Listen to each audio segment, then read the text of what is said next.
Biography continuing to make headlines. Tom Bower's bombshell book, Revenge, Meghan, Harry and the War Between the Windsors, documents Meghan Markle's life from her early years through to her rift with the royal family. And Tom joins us. Oh my God.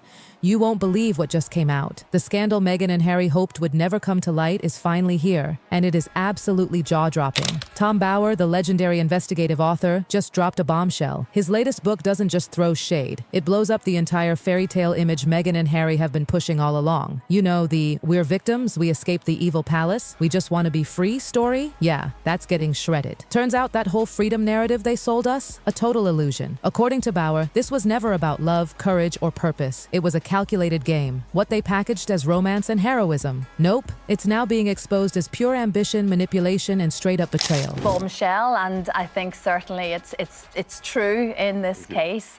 Meghan, Harry and the War Between the Windsors is indeed the title. How toxic do you believe the entire relationship is at this point? Well, I think it's very toxic. I think they do their best, the Windsors, Prince Charles, the Queen. And it gets worse. Bower isn't mincing words. He calls their relationship not just controversial, but corrosive. Ouch. The same couple who were once celebrated for breaking royal rules are now being called out for breaking something far more sacred: trust, family, even reputations. Apparently, Meghan's climb to fame wasn't some feel-good underdog story. Nope. Relentless is the word Bower uses. And Harry? He's described as a hollow version of his old self, a shadow. It's honestly painful. And now, Meghan and Harry are supposedly panicking behind closed doors, trying everything they can to shut down the fallout. Why? Because Bower doesn't see them as some poor star-crossed lovers. He paints them as master manipulators with a strategy so sharp it could cut glass. With Harry's memoir about to come out. But ever since Meghan left Britain and then did the Oprah Winfrey interview, it's been really poisonous.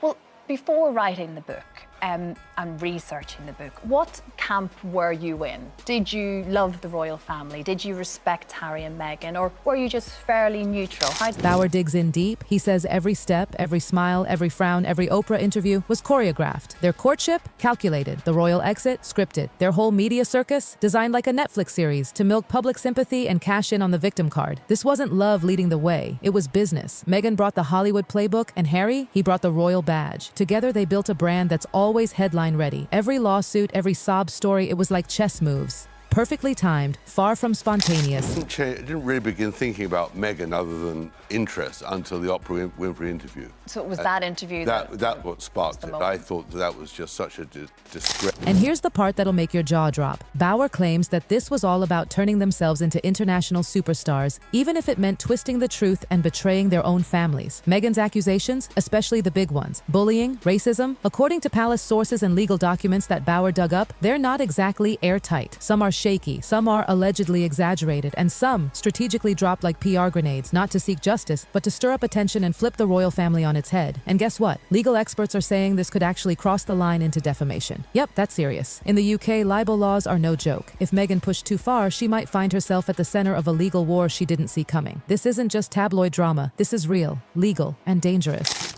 Think for a moment that she's not convincing quite a lot of people, especially in America and in Africa and the Caribbean and elsewhere, that somehow she was thrown to the wolves. Of course, that's completely untrue, because she had all the time Scotland Yard protecting her and all the... And what about Harry? Well, Bower doesn't hold back here either. Forget the image of the brave prince walking away from the crown for love. Bower's version? It's bleak. He describes Harry as emotionally fragile, isolated, and increasingly dependent.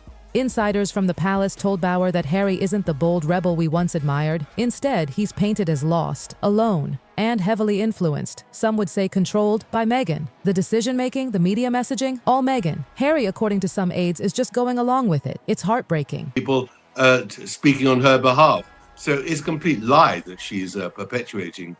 But I do think they're convincing. I think that people will believe this confection produced by Hollywood. But the point that I really think is important to put to them is, and to Hollywood and to Netflix, for creating this farage. The confident royal we once knew, gone. Now Bower says Harry is trapped, under Meghan's thumb. The book even includes testimonies from staff at Kensington Palace who worked closely with Meghan. And trust me, they are not sugarcoating anything. The image of Meghan as a kind-hearted modern royal, it's getting torn apart. Staff describe her as controlling, cold, and sometimes outright hostile. To tell the truth on their behalf. I mean, it's a complete fiction. It's worse than a fiction. It's actually damaging and corrosive. Because in that case you mentioned, which Meghan brought in London against the tabloids, it's quite clear that her staff in Buckingham Palace were doing in telling her own lies, that it was all a mystery to her. And that's what's so terrible, that the more she lies, the more credibility she's getting.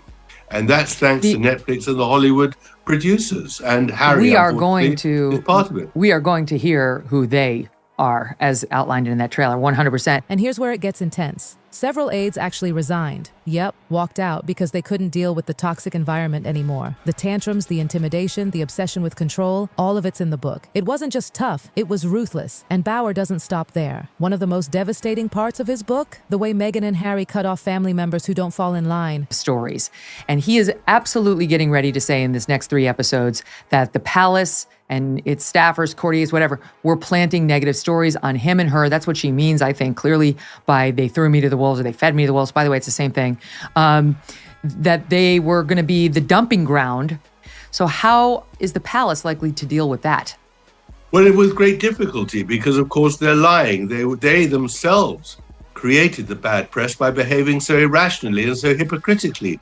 Like, for example, refusing to visit the Queen in Balmoral on the grounds that Archie was too young to fly. Think Meghan's drama with her dad was just messy family stuff? Think again. Bauer says it's a pattern. Meghan ditches her dad. Harry distances from William. And why? Because in their world, loyalty is a one-way street. You either praise them or you're out. Family, friends, anyone who questions the narrative, exiled, coldly. It's portrayed as a strategy, a power move, a way to stay in total control of their story, no matter who they have to leave behind. And the book doesn't mince words. It calls them family traitors. That's brutal. And guess what? We're just getting started. The problem is that I don't think silence will silence them anymore by the Royal Palace.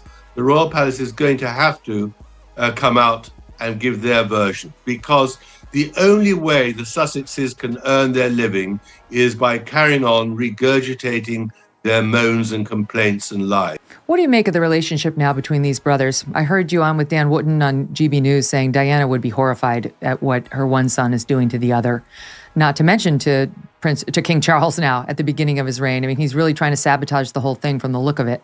What do you... Their image, that shiny, polished image they built, it's crumbling, crashing, collapsing under the weight of hard facts, real testimonies, and growing legal drama. Back in Montecito, Meghan and Harry are allegedly spiraling, desperate to contain the damage, but the truth, it's already out there. The fairy tale is falling apart, and what's being revealed is way darker than anyone expected. Selfishness, neediness, manipulation, and an obsession with controlling everything and everyone. And if you think that's intense, just wait. Bauer goes deeper. You ready for the next twist? Because Bauer drops another bomb. It turns out, Meghan and Harry aren't just chasing fame. They've built a business model around victimhood. Yes, really. From podcasts to documentaries, book deals to lawsuits, everything is part of a brand strategy, and it's all designed to keep them in the spotlight. Every teardrop, every raw confession, Bauer says it's all carefully orchestrated. This isn't vulnerability, it's marketing. And when the public doesn't respond the way they want, oh, you better believe frustration kicks in. Because for Meghan and Harry, this isn't just emotional neediness, it's commercial. They're feeding off validation. It's a toxic loop. Share a dramatic story, grab attention, monetize it, repeat. And Meghan, Bauer says she's always needed to be center stage. Even during her acting days, sources told Bauer she was obsessed with status and power. She didn't want to support someone else's story. She wanted top billing, always. This need for control carried straight into royal life. Every decision, every message, she needed to oversee it, direct it, dominate it. And what did that do? It created chaos, tension inside the palace, staff constantly walking on eggshells. Meghan wanted influence, and she demanded it, behind the scenes and in front of cameras. Meanwhile, Harry's journey with mental health, remember how it was praised as raw and inspiring? Bauer says,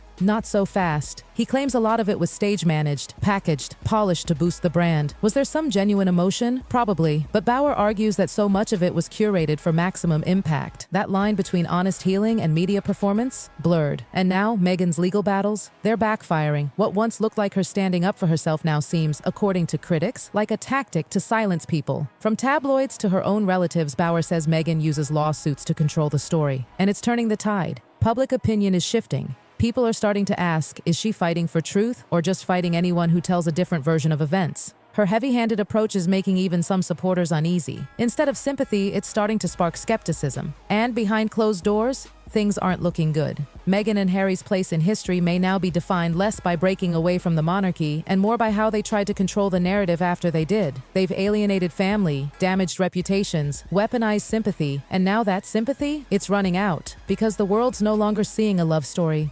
They're seeing a strategy. And it's not pretty. Their desperate need for constant validation, their obsession with public approval, and their habit of silencing anyone who pushes back. It's all unraveling. This scandal isn't dying down. If anything, it's picking up speed. And Tom Bower's book isn't just a momentary storm, it's a tidal wave, one that could redefine the Sussex story for good. And Meghan and Harry? They're in the eye of it, terrified, exposed, and losing the grip they've fought so hard to maintain. The fairy tale is over, and the reality? It's a lot messier than we were ever meant to see.